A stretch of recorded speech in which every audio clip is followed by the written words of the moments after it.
vaccine was developed on chicken embryos. We have all of these food products that are being injected via vaccination in the arm or the leg that don't belong there. Right. Made common sense, right?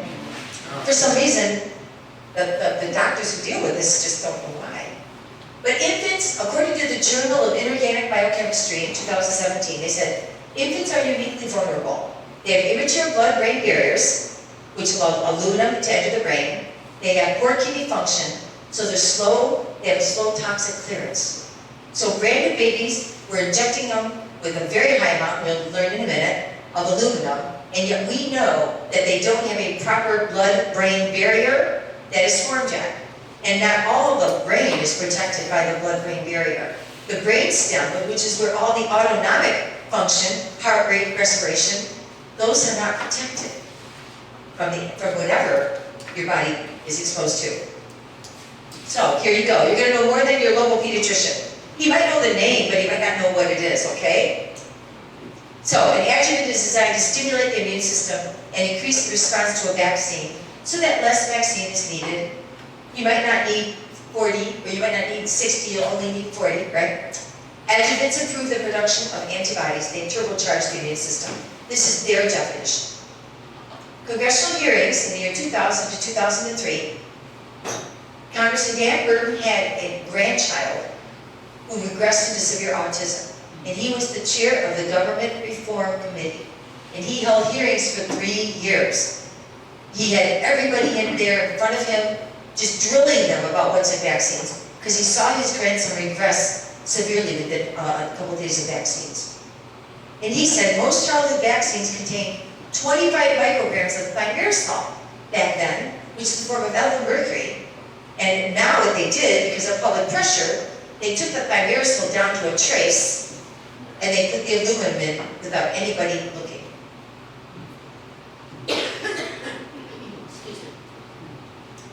You see, they didn't tell anyone what they were putting in, and I was waiting to see what they put in. You can't have a vaccine without an adjuvant. It would be completely ineffective. So, most doctors are not aware of the aluminum levels. They do not consider gradual accumulation in the body. They only study the local, as I said. There was one study done before aluminum was put in vaccines. It had nothing to do with vaccines. It's called the Aspen study, and you can try to find it. I actually went looking for it, and they have a bunch of them now, and they're backtracking now, and they're eliminating any science. But I have all the original copies. But it was called the Aspen study of 1994. They took premature infants who get IV nutrition. It's called parenteral nutrition. And I didn't know until I read about it that it has high levels of aluminum in it. Imagine a preemie getting injected with nutrition with aluminum. Well, they decided to see how it was affecting them. They took 200, 100 they reduced the aluminum, the other 100 they left the aluminum in. And they followed these children, and their conclusion after following them for 2 years was anything above 20 micrograms of aluminum could cause renal failure, which is kidney failure. Remember we talked about how babies have a hard time getting rid of toxins when they're new? Okay? Kidney failure. And also, by the time they were 18 months old, they showed signs of neurological delays. So, I found this study, and again, this was in 2004. They were looking at, again, parenteral nutrition and enteral nutrition, and they said less than 1% of orally consumed aluminum is absorbed, with 99% of absorbed aluminum lost in the urine. However, circulating aluminum is highly protein bound with plasma. So they know that this stuff can be bound to plasma in the human body. I went on to AI chatbot, and I asked them, what do you think about aluminum? They gave me a whole thing. It causes neuroinflammation, it can promote inflammatory responses, oxidative stress can generate reactive oxygen species, leading to cellular damage, disruption of calcium signaling.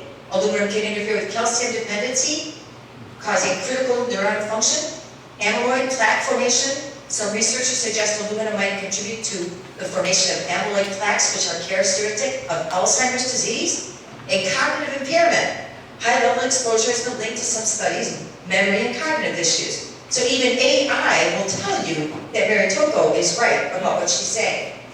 It went on to say white blood cells may become activated upon detecting aluminum protein complexes, leading to phagocytosis, cytokine release, inflammation, and sometimes immune sensitization. The precise response varies based upon the exposure level, the individual immune system sensitivity, and other factors. So anyway, bottom line is, and again, these studies are all part of a scientific review that I am ready to go to every corner in the state of South Carolina. Any medical doctor that wants one, this is my goal. I'm going to show you what I'm going to be sending out to them. And I'm looking for people who might want to help me with that. So those premature infants are particularly at high risk of aluminum accumulation and toxicity, as they often require parenteral nutrition for many days and have immature kidneys incapable of excreting aluminum efficiently. And here, again, that's a scientific study in 2012. And then when I went on to Google, I said, okay, Google, what's the problem with adjuvants? The biggest issue with the use of adjuvants for humans is vaccines, particularly routine childhood vaccines, is the toxicity and adverse side effects of most of the adjuvant formulations. So babies in a hospital, the day they're born, are given a vaccine called hepatitis B, which was developed for prostitutes and drug users. And it's like, it has nothing to do with our babies. It's not an illness that babies have. That one vaccine contains 250 micrograms of aluminum. Remember the safety study said anything over 20 micrograms? The first vaccine contains 250 that they give. By the way, it's not a law. You can say no. You can definitely refuse it. You have to let them know. I tell parents, have a good birth plan in hand. Make sure your husband or whoever's there with you, family members, are watching your baby. Don't let them out of your sight, because that baby will get that vaccine right behind their back, because the nurses are told they have to do it. So you have to protect your babies. You can't let them out of your sight. And they will get it if you don't. And I know that because mothers have called me and they said, we told them we didn't want it. When I got the bill, they got it. They were charged. They got the shot. So be careful. Okay, so let's just talk about just aluminum. One ingredient out of thousands that are in every vaccination. They get 3 hepatitis C vaccines at 250 micrograms. 2 hepatitis A's. The DTaP vaccine contains 625 micrograms. They get HIV vaccines, 3 of them, 225 micrograms. And then they have the PCV, which is 125 micrograms. They get 4 of those. So by the time a child is 18 months, before they're fully talking, they would have received 4,925 micrograms of aluminum through their well baby visit, keep it unhealthy vaccines. Okay? So be careful. I told you we did not use pediatricians. This is why we did not use a pediatrician. If you go to a pediatrician and you say, we're not vaccinating, he'll say, there's the door. Because you're going to bring his stats down. If you're not going to get them, his money is going to go down, okay? He's counting on everybody to do it. It's all about the money. And so that's where you just say, okay, you leave. You find a better way to raise your children. They get 38 by the time they're 18 months. Now, they did add the COVID shot, but they just took it out again. I pray to God. And you've already seen this. It's there. It's still in there today? Oh my gosh. Robert Kennedy is going to be sued because well, I'll get to that in a minute. I put it in my top. Infants get the COVID-19 gene treatment. It's right here. Okay? And the Australian government, the Department of Health and Aged Care and Australian immunizations say that they would never put it in the children's vaccines. They refuse to do it. This is a great chart. This is from the CDC's own statistics. The big black bar is the amount of aluminum babies get the first birth to 7 months. So probably the first two months schedule when they go in for their 2 or 4 months, look at all the aluminum they get. And it reduces down as they get more. But, and then the slides on the other side, the right side, this is what they call a modified CDC schedule. They call it the vaccine-friendly plan. But look at the amount of aluminum based on their charts. There was one study done in 2014, 10 years ago, and I actually am honored to know the people who did this study. It's called systemic aluminum injury.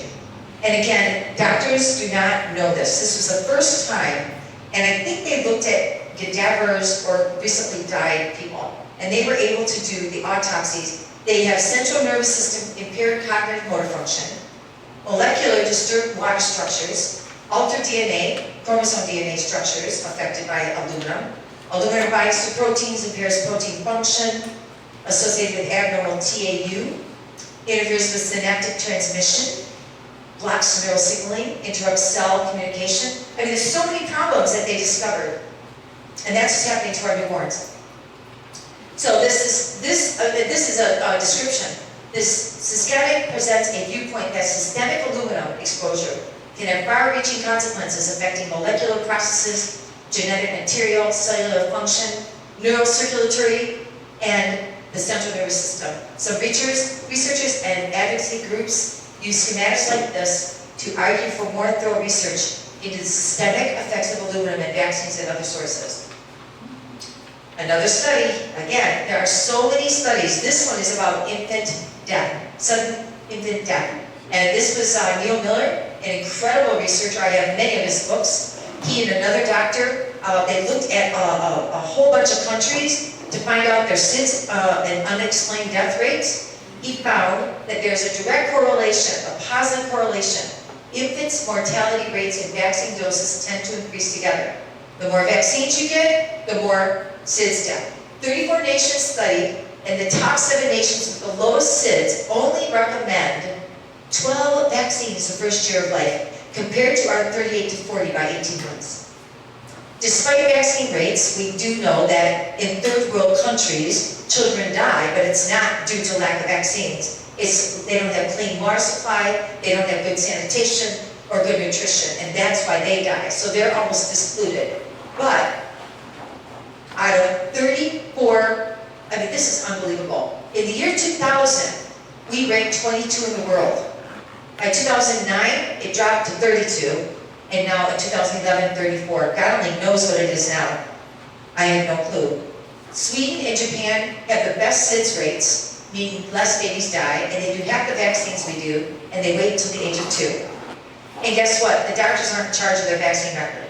The parents are solely in charge of deciding who gets a vaccine, when they get it, and the parents keep the record.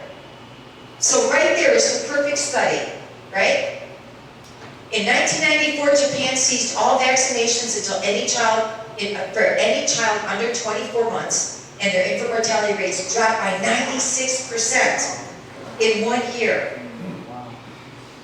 And this is just a great chart that was put out by the World Health Organization showing that the United States is 36 in the world.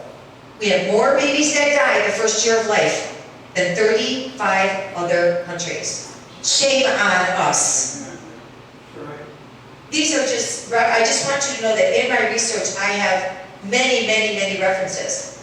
Okay, so I'm going to now get in, oh, by the way, these are babies that died of sudden death. This was in the Defender, and basically what happened is, hours after their vaccines, they went to the doctor, the babies were sick, the next day they were both found dead, twins, and now the parents are being accused of shaken baby syndrome. Instead of looking at their vaccines, which they got 2 days before, they're calling it SIDS. And the parents were arrested, questioned, it's awful. So it's happening.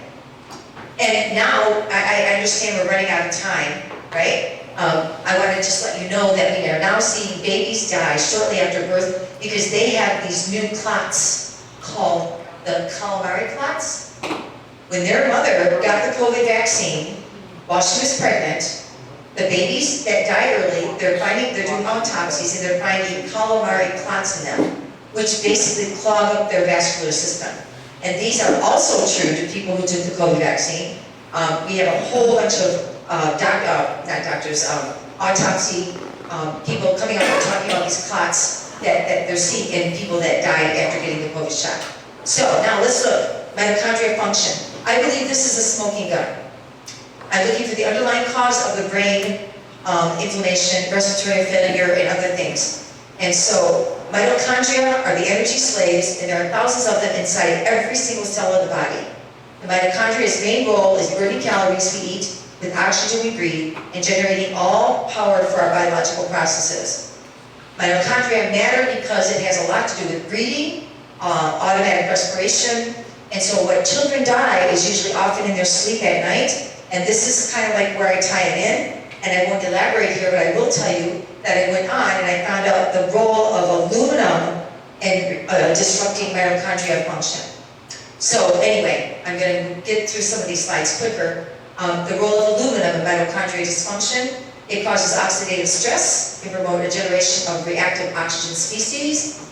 It also disrupts mitochondrial membrane potential, interferes with mitochondrial membrane potential. Aluminum can inhibit key mitochondrial enzymes. Aluminum may disrupt calcium deregulation. It goes on and on about how aluminum actually interferes with mitochondria function in the cell.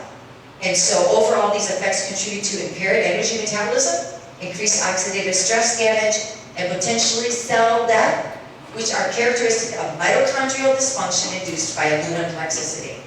So, this plays a huge role, I believe, in the SIDS and the unexplained deaths. And again, I don't have time to get into the details here. This is what I presented at that special meeting I went to with the coroner and a woman at the MSC. And they knew nothing about this, just so you know. It can cause respiratory failure. Anyway, this is what they do when they do a regular autopsy. They do tissue analysis for adjuvants. Actually, hold on a second.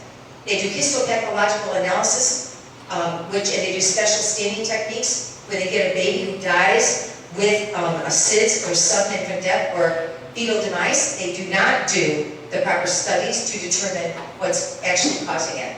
So this is a tongue twister. Are archaic autopsies by design? Are they doing this on purpose so that we don't know what's causing these babies? Well, I, again, went back to AI. AI recommendations basically said that they could potentially identify the cause of the gradual decline of breathing and neurological demise, but they're not doing the studies. They need tissue analysis for adjuvants, which is extensive. They need the detection of toxic metabolites, brain, not only in the brain, but in the heart and the lung tissue. And again, many of the patterns of death is consistent with neurological mitochondrial collapse, not suffocation. This is biochemically detectable through aluminum brain tissue analysis, mitochondria function testing, heavy metal panels, and the cost is less than $1,500 total, yet it is rarely done on infants. Okay? And this is basically that quote. I love this quote. Oh, where'd it go? Hold on. This is not a theory. This is a test they are not running. That was an AI quote, not Mary's opinion. So, detecting vaccine ingredients or adjuvants may not be accepted by mainstream doctors. I get that. We're up against, it's like a huge problem. But I believe it's an ethical thing that we need to be doing. I believe that vaccines and medication must be brought up in the interviews when they find a baby that died. I think that the records need to be pulled of their vaccinations, medications that they're on, last time they were at the doctor, noting the lot number, which by law has to be kept